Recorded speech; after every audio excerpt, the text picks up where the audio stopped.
Thanks everyone for joining us today for the last in our series of our GRC Summer School.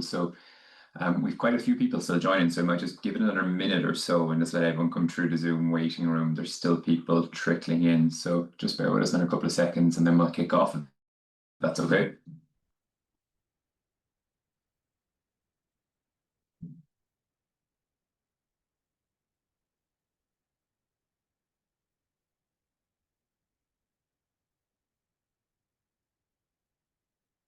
Perfect. I think we can make a start. So as I mentioned, this is the last in our series of our GRC Summer School. So I think it might be session number 6.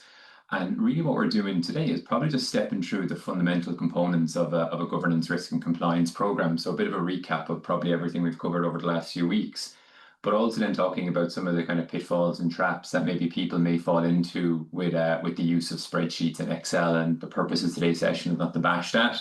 It's probably to show how, by joining up some of those work streams and things we're already doing, of how we can probably realize efficiencies around reporting and demonstrating kind of effective oversight to the board and to the regulators and things like that as well. So the usual formalities when we start any of our webinars, it is being recorded. You'll get a link to the recording and to the slides and things like that afterwards. If anyone does have any questions as we step through the webinar, please do feel free to pop them in the Q&A box and we'll try and leave a minute or two at the end. Always happy to answer any questions that we don't get time to come to anyway at the very, or even after the webinar. So for those of you who don't know us, my name is Chris and I'm the CEO here with calQrisk. We offer GRC, or Governance, Risk and Compliance Software Solutions and Services. We're headquartered here in Ireland and our clients are right across Ireland, the EU and the UK. And we only have kind of 15 or so minutes, I think, today anyway. So I'm going to jump straight in. And as I mentioned, we're going to focus on the components of a GRC program, having a look at each of the challenges that maybe some organizations that we've worked with have experienced by just using or having that over-reliance or over-dependence on spreadsheets. We'll have a quick look at some sample reporting, relatively detailed reporting, but useful nonetheless in terms of how we can demonstrate links between the different layers and work streams, as I mentioned. And then if we have some time at the very end, then we'll pause for questions as well. So for the next few slides, I'm just going to address the first bullet point of what is it in that are the fundamental components of that governance, risk and compliance program. And one of the questions we often get asked from a governance perspective is, what does good look like? And unfortunately, there is no kind of answer. There's no straightforward answer. What looks good for your organization may not look good for a different organization. It could be to do with size, scale, complexity. It could be to do with the different industry you're in or sector where some certain things might be prescribed. And really what I want to point out here is that it's whatever works for your organization. And some of the pitfalls we've seen organizations or companies fall into here in terms of the use of spreadsheets is that there tends to be lots of like static information just going around list of members of committees, members of boards, resignation dates, election dates and things like that as well. So it can become quite static and things we just blow the dust off once a year, if that makes sense. Other key components then of the governance framework then is a policy management framework. So defined list of policies, clear ownership, established review dates. This is becoming more and more important for organizations. It's not unusual for some organizations we work with to have 40, 50, 60 policies. And that in itself is a task in terms of actually having to manage that. Typically, they're managed again on some sort of Excel spreadsheet or something in SharePoint. But really the pitfalls that we see here is that people don't have attestation processes. So what ends up happening is we have this big register of all the policies that we have in the company. And as I mentioned, it could be 50 or 60 different policies. We might have an owner, a review date and where it needs to go to get approved again. But it's hard to demonstrate when we have that kind of static exercise of how the policy is actually lived in the organization. Does everyone actually know about it? Have we evidence that everyone actually knows about it? Can we demonstrate some controls that are in place as a result of that policy as well? And the last piece that I just wanted to mention, and none of this is meant to be exhaustive, as we only have the few minutes today, is tracking of KPIs as per the strategic plan. And again, this tends to be some sort of big spreadsheet, red, amber, green, kind of typical kind of traffic lights with different owners, but it can be very difficult though to get decent management information out of. Yes, it will show that we're tracking well against each of our objectives or not tracking not so well against each of our objectives, but it's not useful management information in terms of showing what is it doing in terms of the risk, what is it doing in terms of the compliance position as well. So just some of the pitfalls we see people falling into from the governance perspective or component. Next, moving on to risk. This is probably more the typical place of where people spend a lot of time on spreadsheets. So that risk management process, that can be your risk categorization. So how you categorize, or some people will call it your taxonomy, your risk criteria, risk impact matrix, your risk assurance, risk appetite, risk register, and everything else that goes with that. People tend to have multi-tab spreadsheets and things like that as well. Lots of time spent, can be quite cumbersome. Can also be really difficult to get people to buy into risk management across the organization as well, when they kind of presented with this potentially overwhelming traffic light color coded spreadsheet, and then they're not even 100% sure what to do. And then likewise further up the chain then as well, when it's going to be reported, someone often has to worry about version control and things like that as well. So that's some of the pitfalls that people fall into from the risk management process. Incident management, almost near identical, to be honest. What we find where people focus on spreadsheets with incident management, or so where people use spreadsheets for incident management, is that it tends to be reactive rather than proactive. So it tends to be post-event. We think of, we need to log this incident because we have our incident register here, for example. Whereas what we would encourage organizations to do is to start thinking about how that incident can actually be linked back to a control, maybe to demonstrate a control failure. How do we track corrective and preventative actions then coming from that incident as well? All very difficult to do when we have a spreadsheet and then we're just firing out Outlook emails or emails to Gmail or whatever it might be to try and tidy up the incident and also link it back to different things in a risk register. So a key component that's often missing when people are trying to escalate or elevate that reporting is that it's fine just presenting an incident an incident log or an incident register, and lots of us are obliged to have one.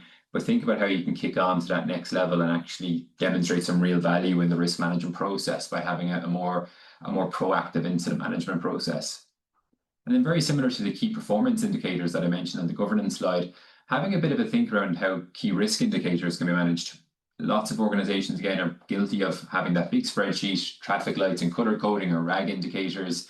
Usually one or two people across the company or people feed into it, and it can be quite static, not linked back to our risk register, not linked back to control testing or anything like that as well. So, and the problem here is that this tends to be lots of different spreadsheets that the risk team end up having to manage and trying to report and collate management information off at different levels as well. To move over to the compliance piece, I only had kind of 2 points just to point out here. Really, the first piece is the compliance assurance or compliance testing process. So how is the compliance team demonstrating to the board or to the committee, regulators, or any other stakeholders that they're doing testing, the typical kind of second line compliance assurance? And again, unfortunately, at times it falls down to that static kind of spreadsheet piece. And we often feel that you're missing another kind of vital component there from a risk perspective as well, of you might have a compliance breach or compliance issue that's being flagged by the compliance team over here in a separate silo or a separate kind of spreadsheet. But again, it's not being linked back to risk to maybe demonstrate control failures and things like that. So part of the problem of operating all of these in separate databases and separate things like that. So, and the last piece then, very similar to the incident management that I just mentioned, a compliance breach process often tends to sit with the compliance team. And again, that's often reactive. The compliance people often are sometimes the last people to know about a compliance breach. They might be the people that stumble across it or identify it, but they're often the people that find out about it after it's happened. So how do we turn that into a more proactive exercise where someone in the first line can potentially log the incident or log the compliance issue, even if it's not a compliance issue? How do we escalate that up as opposed to it just being a spreadsheet somewhere else?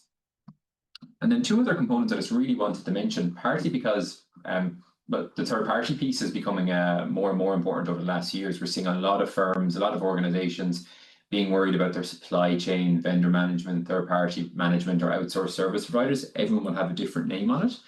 But again, it tends to be a big spreadsheet register style, listing out my vendors. Maybe it has some criticality, contract expiry dates and things like that. So it might tick all the boxes from a compliance or oversight point of view. But again, are we missing out on vital components here? Can we show that we have a risk in our risk register that's maybe flashing red or amber from a data protection or information security point of view? But the reason why it's actually flashing red or amber is that there's maybe a failure or a potential compliance issue down at this third party. So it's further down our supply chain, but again, it's over in a different spreadsheet, a different silo in the organization. And the other piece then as well, which has been around a long time, is that audit process. we often see organizations, particularly where they outsource the audit function, so where they have an independent party or someone outside the organization that is doing audit, is that they often get a PDF report that gets copied and pasted into an Excel spreadsheet to track the findings. Someone gets assigned them, someone has to chase them by email, and then it's usually a monthly or a quarterly reporting process. Again, there's often nuggets of management information in there that we're not really using that well to be able to say, well, hang on, is this flagging something in a risk? Have they noticed a control failure? So very similar to the compliance piece that we just spoke about, there's nuggets of information there that can help elevate our risk reporting buried in the audit process as well. And I mentioned that traditional approach, and just I want to try and find a diagram that I could probably try and use to describe what I meant by that.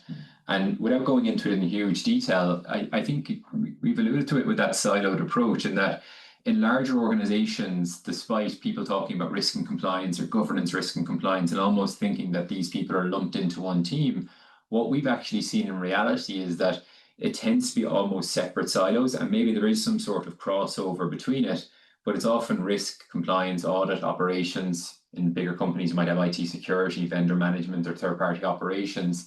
But again, it's all very silo-driven, typical spreadsheet management, and then not having the benefits of being able to link different work streams together to maybe unlock or unearth some of that kind of management information.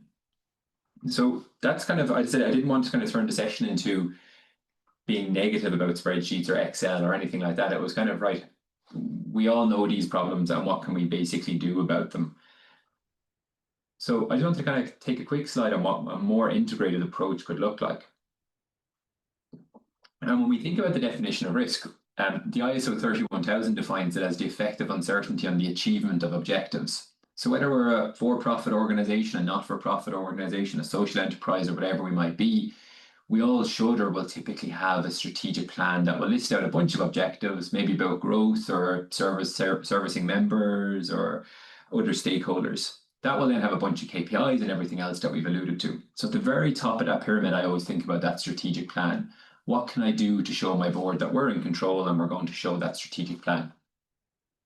The next level down, then, we often think about, and again, this will differ but in different sizes and scales of organizations. We are seeing over the last couple of years that a big shift moving towards more corporate risk registers. And by that, I mean they can be strategic level risk registers, a risk register that focuses on somewhere between 10 and 20. I'm always reluctant to put the number of risks on a risk register, but somewhere between 10 and 20 high level risks, and that really tie neatly back to the strategic plan. So that if I'm sitting on the audit and risk committee, or I'm the chair of the board, I can easily go and say, yeah, that risk stops me from achieving that objective, or potentially stops me from achieving that objective. The next level down, then, we see are the operational risk registers, or we could just even call them the operational registers. Really what we see there is they're the nitty gritty. I'm down and I'm doing a deep dive cybersecurity risk assessment, and I'm down in the weeds of HR and financial control and everything else. But really what we want to start seeing is how can we use everything else from the bottom up to start informing those? So how can we use the key risk indicators we just mentioned? How can we get those off a spreadsheet, start linking them to our operational risk register, which is then tied back to our corporate risk register, which is then tied back to the achievement of our objectives? And really what I want to be able to do as the chair or the chair of the board, head of risk, or whatever it might be, is I want to be able to pull a thread, and I want to be able to see, here's my objective, here's the risk, and here's everything else that is informing that risk position. So it's not just Chris said that risk is 12 or amber or red back in February or March. It's actually more real time than that, and a bit more dynamic. So I won't go into this in much more detail because I'm really conscious of time, and I've been warned to try and keep these to the 15 minutes, or try and keep my session to the 15 minutes. So I just have one or two more slides on, I'd say to you, probably more detailed reporting, but just how do we bring some of that to life? So if I'm sitting in front of my chair of the board, my chair of the audit and risk committee, and I'm being asked to talk about a high level or a strategic level risk, I have all of the details that you would expect to see in a risk register. I then want to start talking about trend analysis. I want to bring up what's the current level of risk today? How has that differed maybe across different snapshots or different times I've reported on this risk? What objective is it impacting? So is it actually linking back to my strategic plan? Can I demonstrate that? What are the lower level risks that we're actually linking back to here? So I have my high level risk, I'm now linking back to those operational risks. Am I linking it back to any monitoring or key risk indicators that we're doing across the organization? How are they faring in the last 90 days, 100 days, 6 months, whatever might work for your organization. So the quick snapshot now, if I was the chair of the board, I can come in and I can view a risk. I can now say, actually, here's the objective, here's the lower level risks that are informing that, but also here's some key information about my KRIs. Likewise, I can have my my incidents in here. I can have my audit findings linked back, compliance issues, whatever is useful to your organization. Just start thinking about all those different key components that we just looked through and how they can actually inform that red, amber, green score, as opposed to it just being an assumption or a subjective, well, I won't say subjective, but an exercise that the risk owner has done on a certain point in time when we have all of these other things that are happening on a weekly and monthly basis. And my very last slide, because I'm conscious I am gone just over time, is just having a think about how best you can display your own risk register. I know I just spent the last kind of 10 minutes maybe saying Excel and spreadsheets aren't the best way of doing it, but have a bit of a think around, right, I have this high level risk assessment, it's amber. I have this high level risk and it's amber, but what are actually the lower level risks in my organization that are actually flagging that? And can we demonstrate the controls? Who owns it? When's the next review date? What's that look like in terms of its own scoring? Has that breached appetite or risk tolerance levels as well? So I said, yeah, I am conscious of time and we are just gone slightly over. So everyone will get a link to the recording and to the slides. But really what I wanted, probably the key takeaway today, is more so actually back here, is really having a think around that from a strategic plan. How do we get that right down into the organization? And unfortunately, in lots of organizations, there are different spreadsheets, different silos, as I mentioned, but with a bit of work and a bit of focus, I think we can get a better way of reporting up to our risk and compliance, or sorry, audit and risk committees and our boards and everyone else that's interested. So I'll leave it there. My email address will be in the slides that get sent out. If anyone does have any questions, do feel free to drop me a line directly. And I said you will also be sharing a link to the recording as well. So thanks a million for joining us here on our last session in the GRC Summer School.